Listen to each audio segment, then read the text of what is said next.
Operator Syndrome, episode 50. We made it for Steve and I. This is our first recording of 2023. So we're back after a little break, ready to hit it.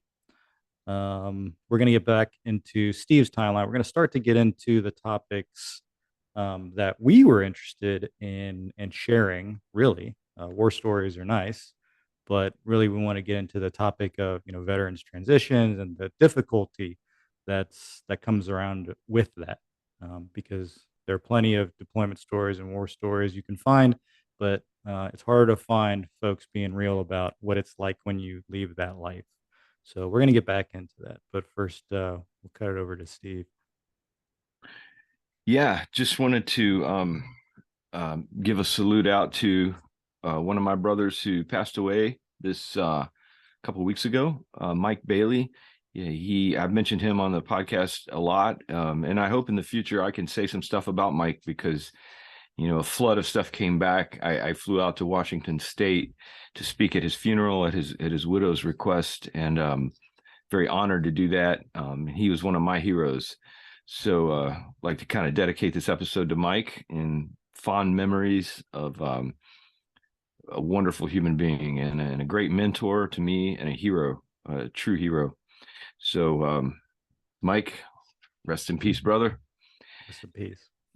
Yeah, well, as Patrick said. Yeah, well, Mike, correct me if I'm wrong. So, if we take a step back, was your last assignment, was your last deployment that was to the Philippines, was that not with Mike as the chief? That's correct. It was with Yeah, Mike. He was our platoon chief. he's a platoon chief. So, Yeah. come full circle there. So was that platoon, that was your last platoon?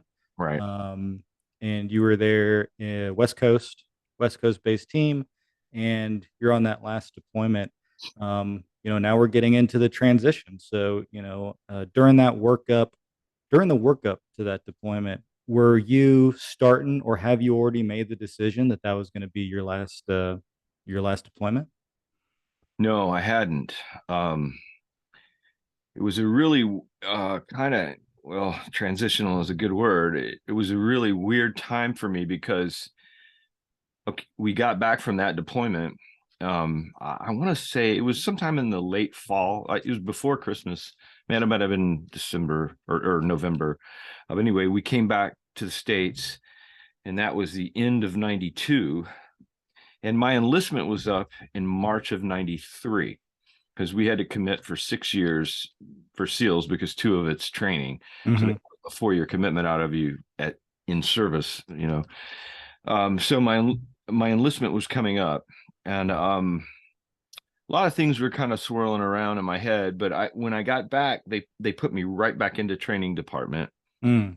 and I was back into assaults division, training guys, um, multi-layered assaults, shipboarding, oil rig takedowns, and then like hard target buildings and stuff. Right. So we were traveling around a lot. Went to Fort Hood, Texas, to the urban warfare village or whatever they call it there, and a lot of stuff offshore, oil rigs and ships and stuff like that. Mm-hmm. Um, it was right about that time I was just becoming really curious about a lot of stuff that I went to college, but I wasn't ready for college. My maturity, I was just too kind of crazy young guy, didn't want to study. But now I was reading everything I could get my hands on. I was curious. I was seeing this big world and how great it is and how messed up it is at the same time, and thinking, why is it the way it is? Like, what's the history of these people? What I wanted to know the bigger story of why is this world the way it is? And I mean, to this day, I've always been very curious. Like even in grade school, I was always the one that asked a million questions to the point of driving the teacher crazy because, all right, let's just get on with it, do the assignment. But I Mm-hmm. was always asking why? Because I'm just curious by nature. And, it's a blessing and a curse sometimes because there's a lot of stuff, there's a lot of mystery out there. Yeah. But anyhow, and I was reading everything I could get my hands on, and in some ways I was just becoming a little bit, I always like something new, something Yeah. fresh. And I was really good at what I did. I mean, I don't say that braggadociously, but I was proficient, my evals supported it. My peers that I looked up to seemed to reciprocate. And so, yeah, I was decent at what I did, but it became kind of rote. It Mm-hmm. kind of like, all right, I'm ready for something new. Um, at that same time, that's when I really was training like all the time I could with Hickson Gracie, jujitsu master up in Orange County. I was in training department, and then one day, our executive officer, Commander Smethers, Richard Smethers, called me into his office, and he had just come from DEVGRU. He was a troop commander. He was at least a troop commander. Might have been a squadron commander. I can't remember. And he was a lieutenant commander, which would have been a major in the Army. Mm-hmm. And he called me in his office because he got to know me. He went on some FTXs to watch, and he saw us evaluating. And he said, DevGroup's coming out here next week to interview for selection for DevGroup, which is it's the Navy special mission unit we've talked about. And that's kind of the high watermark for SEALs to go to that command. Because it's just a level of prestige and training and operating that is just the highest level Sure. you get in the military on, like I say, Navy side. And so he said, yeah, I want you to interview. And I was like, sir, you're telling me to interview? I was kind of confused. I was like, are you giving me an order to interview? Like, because it's all volunteer. Mm-hmm. But he said, no, I just think you should really consider it. I think you've got what it takes to make it there. And he had just come from there. So I was What like, what yes, sir. was sorry to interrupt, but No, no. what was your take on that unit before this moment? Is that something you had ever seriously considered, or were you just, I mean, what was your take on Yeah, that's a good question. Okay, so they're like larger than life gods in our eyes, right? To make it to that team and that unit is kind of something that was like I didn't think it would ever be possible. I just never considered myself material to function on that level. Why? I don't know. I was just always try to be on the ground level. Like I'm just happy to be here as a SEAL. I'm happy that I made it. And I never thought about it that way. But yeah, in one sense, I mean, we called them the Jedi Knights. You know, that was like our inside parlance for going to DevGroup. It was like, oh, you're going to go off and train with the Jedi Knights to become a Jedi, that kind of thing. it? The Hmm. mystique, Yeah. and it was a real honor. It was so when he said that, like I never really had thought about it. I mean, I'd thought about it from time to time, but I never seriously gone, okay, next time DevGroup's on the West Coast, I'm interviewing. Because they would go out, I think about once a year and do an interview on the West Coast. DevGroup is on the East Coast. So, they would send a delegation. It was like, I think it was a command master chief. It was one of the senior officers, a psychologist, and a couple of operators, a couple of assaulters. Hmm. And they would come out and just that was intimidating. Part of the reason I didn't really consider doing it until Smethers told me, I want you to do this, was I was like, God, I don't want to go through another selection again. And then the pressure Hmm. of that. Um, so what they do is they come out and they screen a number of people from the West Coast. We had about neighborhood of maybe 1,500 trigger pulling fully qualified SEALs on the West Coast, about the same number on the East Coast, a little more on the East Coast. And so of all those people, they interview maybe, I don't know, 5 guys from each team. Back then we didn't have as many teams. Hmm. So I went and they call you into this room and you got to be in your dress blues, which is nerve wracking for different reasons. And they seat you. Now looking back on it, I know exactly what they were doing. They were sizing you up, see how you carry yourself, see if you had any weird mannerisms or if you're gonna be a goof or I don't know. But they sat uncomfortably close to you, and you had to sit there in a chair. And it's like when they would ask you questions, and it was like really nerve-wracking, the positioning. And again, it was all to see, to kind of get a taste for how you carried yourself and your body language. And then the psychologist puts you through like it was like 2 hours of filling out all those psychological forms. Yeah. I don't know, 100,000 questions. It seemed like, Yeah. okay, what do you think about this? And then he interviewed you. He's not a SEAL, he's just a command psychologist. And it's just to try just to make sure you're not completely nuts, you're only partially nuts. Yeah. And then you go in front of these guys and then you answer questions to these actual dev group operators. And I can't even remember all the questions. I was so nervous. It was like, oh my gosh. But I remember one question they asked me, because I was a committed Christian. I mean, that was a known thing. I mean, I never talked about it. I never tried to be holier than thou or cram the Bible down anybody's throat, but I did. I took my faith seriously.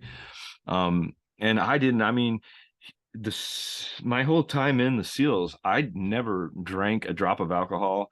I didn't party that much. A couple times early on in buds I did, but I got really serious about being the best SEAL I could be. And that meant if I'm going to do it, I'm going to do it to the absolute best, in really great shape. I mean, phenomenal shape. Set a couple records at SEAL Team 5 for PT and pull-ups and some other stuff. So, I mean, I was really hardcore about everything. So they asked me about my faith. They're like, are you one of these Christian Bible thumpers who's going to become, and that's all we're going to hear about? It's a command. And I was like, no, sir. I like to let my life serve as an example and just keep my mouth shut about that. I will do my best to be the best operator I can be. Well, they asked me 1,000 questions, some high pressure questions that I don't know how I answered, but I must have answered okay, because, about a week, I think it was 2 weeks later, it seemed like forever. So I'm like, well, surely they're not going to take me. What they do is, after the interview and after the psychological profiling they do and all that, they go back to DEVGRU and they put a like an 8x10 picture of you up on a bulletin board of your face, because I already knew 2 or 3 at least operators who were there that I'd worked with at 5, and I heard they made it and they were there. And guys can go through by this bulletin board, and if they see somebody that they've worked with that they don't like, or they got a bad vibe about them, they just take a Sharpie pen and do an X, and you're never getting orders there. That's pretty. I mean, that's putting a lot of power in the hands of the operators. But I don't know. I guess they have their reasons, and it must be a halfway decent system in addition to all the other stuff. So 2 weeks later, I remember Commander Smethers called me back into his office and said, guess what? You're going to Green Team. They selected you for DEVGRU. Now, I have to say, I was selected, but I didn't. My enlistment was up. I was to report, I think it was June, and my enlistment was up in March. So this was a real dilemma. But I started training like crazy. I think this was like maybe December when I got orders. So I went absolutely berserk training like you wouldn't believe. It was just, I would do swims and massive swims and runs and lifting and training with Hicksam. I was just going after it, because I was thinking, if I'm going to do it, I'm not gonna half-ass this thing. So a lot was swirling around in my head, because as the days grew closer, I became more and more restless with wanting to make the military my life. And that's really what it came down to, for a number of reasons. I started to really, the more books I read, the more I'm like, I want to get a college education. Like, I want to be an educated person. Not that somebody can't be smart and really brilliant and not have a college education. It's right. To correlate, but I wanted to be informed. I wanted to learn, wanted to go to university. And I also thought that, I think eventually I would like to settle down. By that, I mean, I don't know if I ever have really, but, have a family, or have a life that's more predictable. Right. because the life as a SEAL, as an operator, as a ranger, as a national mission unit operator, it's very up in the air, and there's not a lot of stability as far as just want to come home and kick my feet up and watch television or just go for a walk with my dog. There's none of that. It was always full bore. So How, yeah, if I may, how yeah, much as this is all swirling in your head, was any part did you feel like, minus the potentially going to the command, did you feel like at all that you'd maybe check the boxes that you were yeah. that young Steve had sort of intended on kind of? I mean, you made it through the training, you went on multiple deployments, you in that time got the rare experience for a SEAL, for anybody in the military, but for a SEAL as well, of getting to go to, participate in some combat operations. Did was that Do you think that was a factor at all? Yeah, I really do think it was. I do think it was because yeah, yeah, I had accomplished all that I had set out to accomplish. The only thing that would have been kind of unchecked would be to go on to DEVGRU, and green team is a selection process, and not Mhm. everybody makes it. In fact, the majority do not make it. Right, So it's pretty rigorous. It's like the CAG selection process. It's a lot of guys don't make it. right, More don't than do. right, yeah. So there was always this lingering doubt: could I have made it? And I mean, I'll never be able to answer that because I didn't go. Mhm, But that nags me to this day, because you feel good about accomplishing the goals you set out to, whatever those might be. Um, and that was the one box I hadn't checked. It was the only box I can think of anything that I wanted to do. I had some goals early on. I wanted to be a sniper. I wanted to be free fall qualified. I mean, they just fell like dominoes. I'm like, okay, all right, all right. And I think it was I was just kind of growing a little bit bored with it. mhm, I know it sounds crazy because like a SEAL being bored, yeah. I mean, after a while, you can get kind of bored with it. It's like, all right, I know I've shot a million times, I've jumped a million times. It's not all that exciting anymore. And it was the intellectual part was just really prodding at me. Um, yeah, to explore, like go deep inside myself and my own mental development and intellectual development. So it was kind of tugging at me in two different directions. how while you were dealing with these thoughts, the conflict, um how was that? Did you see that manifest itself negatively at all? Did you find yourself, I mean, you were training hard, so you were very focused, but um I don't know, did physically, mentally, did you see it, any kind, any sort of negative effects of such, like, it's a big decision point, big fork in the road for you. I think the only thing really on the negative side was I was battling. It was just like in Buds.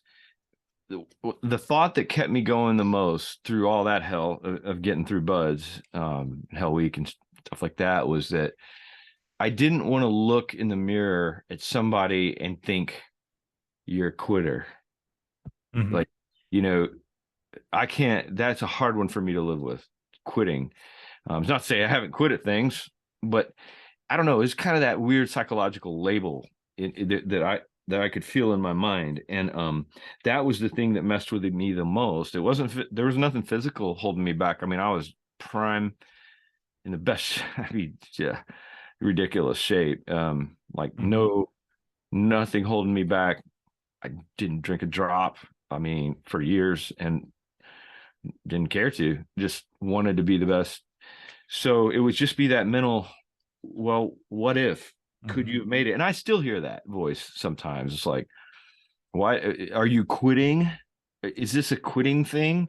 mhm. Or is this, no, I'm ready to move on in a new direction thing? And it's weird how competing voices can get into your head, and like one voice it's kind of like the devil and the angel, and like, well, you know, I think I get that 100%, and um, I totally get that. And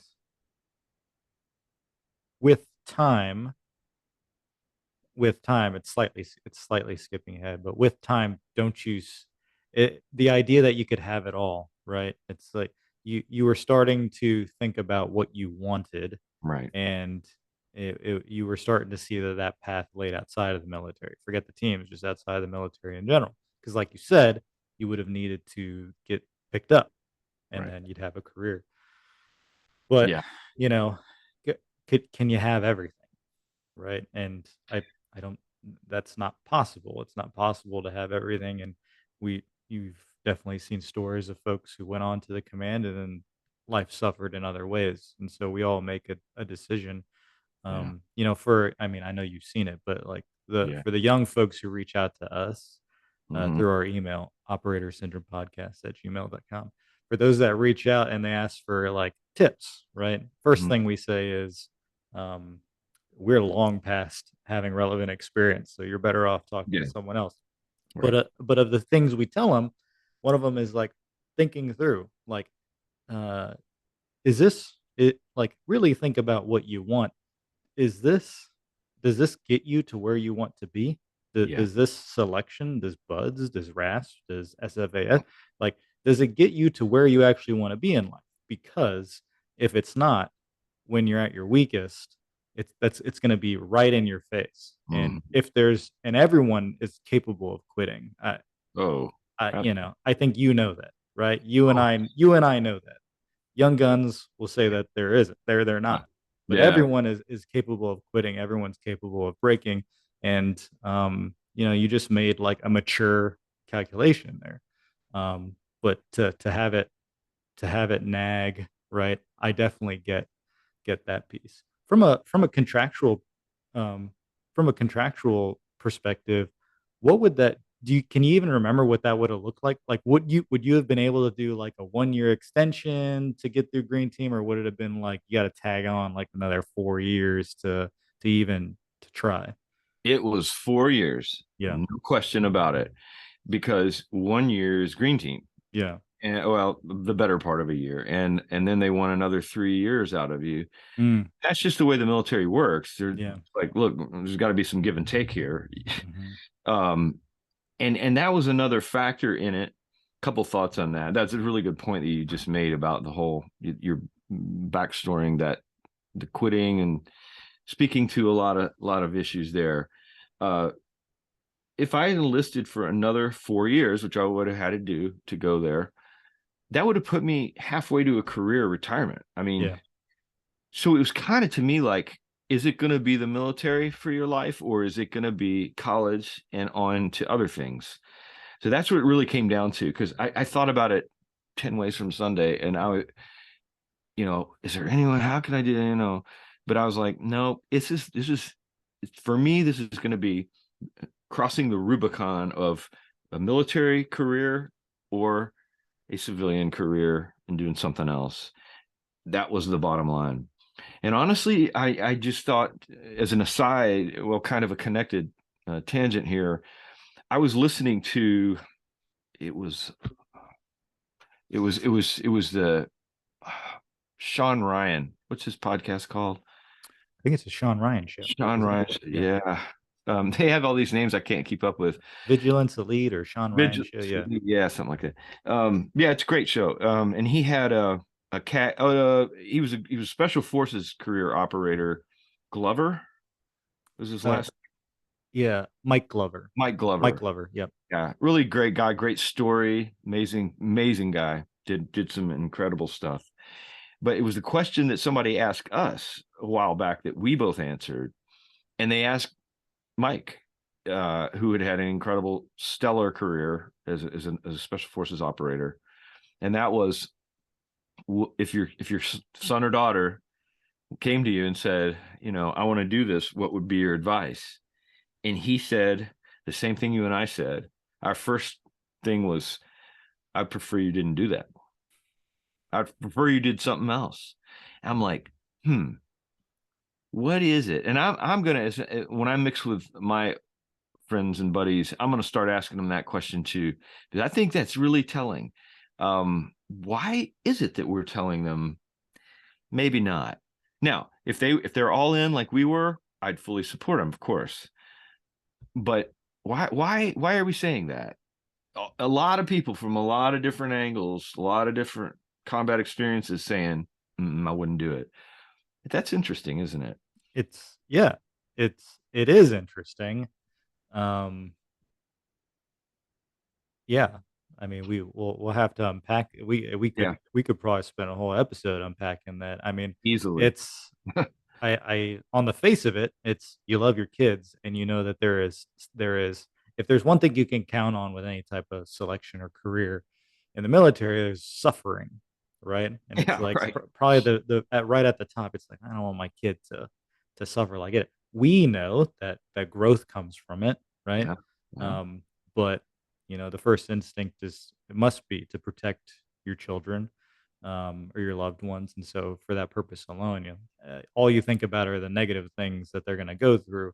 And so, yeah. but yeah, yep, no, definitely, I'm interested to hearing that. I'll do that too. Um, I mean, anyone I've known who had kids that went into the just like the military in general, they had a lot of reservations about it. So yeah, it's across the board. Yeah. Yeah, I think your emotions, I mean, our emotional intelligence tells us a lot. I think sometimes we kind of tamp it aside, but I think there's a lot of wisdom going on when our instincts, our gut is telling us something. I think we ought to listen to that more. It's probably right on a lot of times. Yeah, and it's like life doesn't have to be difficult. We have a choice. We didn't you didn't have to be a SEAL. I didn't No, have to join the Ranger Regiment. Like no, there was an easier path. I could have and maybe should have just been like a radiologist. If I wanted college money, I should have just joined up to be a radiologist, yeah, gotten stationed at like Camp Zama, Japan, right, and did my 4 years and got out, and I had the exact same benefits, right? And served my right. country and did great things, picked up a skill, all this type of thing. But Yeah, I was dumb, and instead I decided I I was know. I was dumb, and I was looking for adventure, and instead I chose the Rangers. I know. Yeah. So okay, so you're Yeah. time check.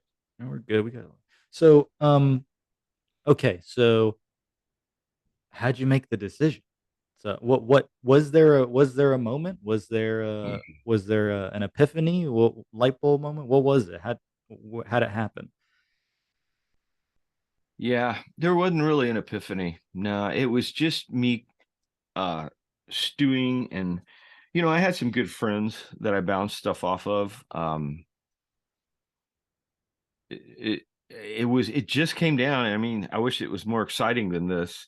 It just came down to me finally deciding, do I want a military career or do I want to go on and explore other aspects of life that are interesting to me and curious and new and fresh? And that's what it was. So it was kind of like, and there's maybe there was a voice too at work, like, so part of it was, I've done this. Yeah, I haven't done DevGRU, but it's going to be more of the same, just on a higher level, faster pace, blah, blah, blah. I mean, if I could make it in the unlikely event I could make it through Green Team. Um, but it wasn't anything sensationally new. It wasn't anything like, wow, there's a whole world's going to explode on me. I mean, there would have been some new angles on Mhm. operating and stuff like that, some fresh aspects, but nothing mind-blowingly new. And because I talked to guys that were there and had been there, and some others had been there, so I knew I knew what I was in for, and it just didn't excite me. And sorry to say it, it just didn't. Not that I wouldn't, if I'd called on in any capacity to serve my country, I'd do it right now if I had to. But you know, just kind of tired. And then also I was starting to get a sense, and I was still young, relatively young, you know, 24, I guess. Yeah. And it was like I was starting to see a few guys get dinged up, like have some injuries that they weren't going to be operating anymore, at least not on a certain level. And couple already one or two guys had been killed, not in combat but in training. Uh I was starting to think, and this sounds kind of half baked, I guess, but it's like I was like, you know, the other thing about a career at Dev Group is you could get killed doing this. I mean, duh. But Hmm. it's like maybe I want to start using my brain a little more to make money. And not that you don't use your brain, but it's like maybe Right. there's an easier, more maybe balanced, healthy way over the long course of my life to make a living than getting shot at, to put it crassly. I think that, and this is looking back, I didn't see it when I was getting out, but the military, even at a special mission unit, it represents there are there are and will always be restrictions on you, and the path forward is laid out. It's the next promotion, it's the next qual, it's the next deployment, it's Yeah. this, it's that. What happens within those bounds, exciting, right? Lots of great exciting things, and becoming the absolute like sharpest tool within bounds, but it is limiting. um, and getting out represents an infinite number of possibilities. Yeah. You know, Yeah, that's right. you don't quite think of it that way, but it's like, what's stopping you from becoming a medical doctor, Exactly. or a business owner, or a cop, or a firefighter, or a it's unlimited possibility, and there's a lot of allure to that, and Mhm. and again, and also it's shaking off the control. That's not exactly what I want to say, but the yoke, right? Like Mhm. the military, even for those that walk around in board shorts all day, Mhm. like it's Yeah, still right. the military. You're still a service member. Like there's still things you got to do, and you're limited, and what you can make from a monetary perspective, what you Right. can achieve. So you know, and that's something that all of us, Yeah. everybody who served deals with. Yeah. And it's that when you decide that you want infinite possibility instead of what's put it. And then some people decide, you know what, I want to see this through.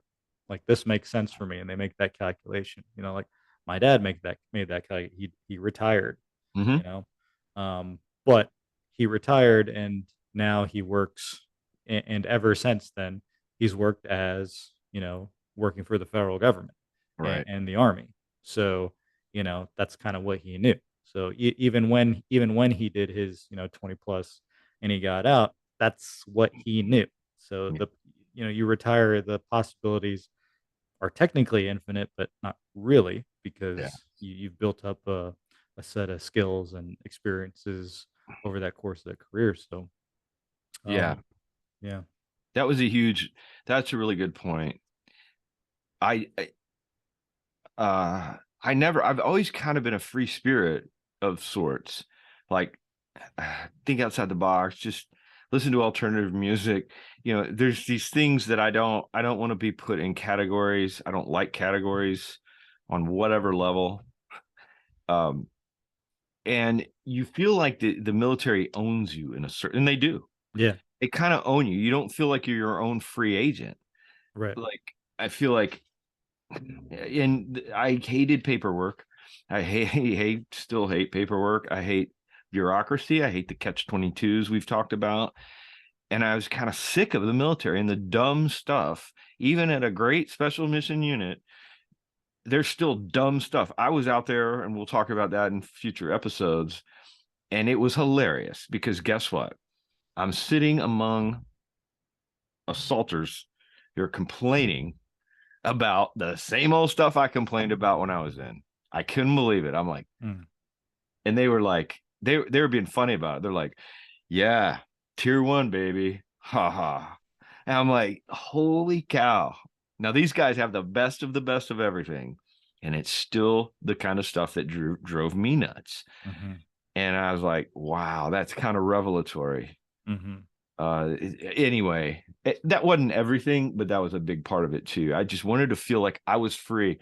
Hey, I want to just buy a plane ticket and go backpack across Great Britain. Right. Can't do that as a military man. I got to do exactly what I'm told, and if I'm lucky, I can have leave if it's approved at a certain time. It's just like I wanted to feel free again. It's part Yeah. of Yep. I totally agree with that. That's a part of my story too. it. You know, like I have moved on from jobs, but the one thing I always wanted to do was quit in a fit of rage just because I could. I Yeah, still haven't done it yet. I've always like transitioned to jobs and put in my 2 weeks notice, but right. it's possible. It's Yeah, possible. I have that right. You know, yeah, that's right. like you don't. Nobody owns me. You know, Right. like you said. Okay. Well, we're gonna in the next episode we'll pick back up with this because I want to start the next one with Yeah. how when you made that decision, how the teams and how the Navy responded to that because that's a situation. I don't know. I can't remember about your story specifically, but I Right. know that's often an interesting aspect of the veteran transition is what happens when you tell them you're done. So I think Yeah. that's maybe where we pick it up Yeah, in that's the a good next one. episode. So thanks for that. Thanks everyone for listening, and we'll catch you in the next one. See ya.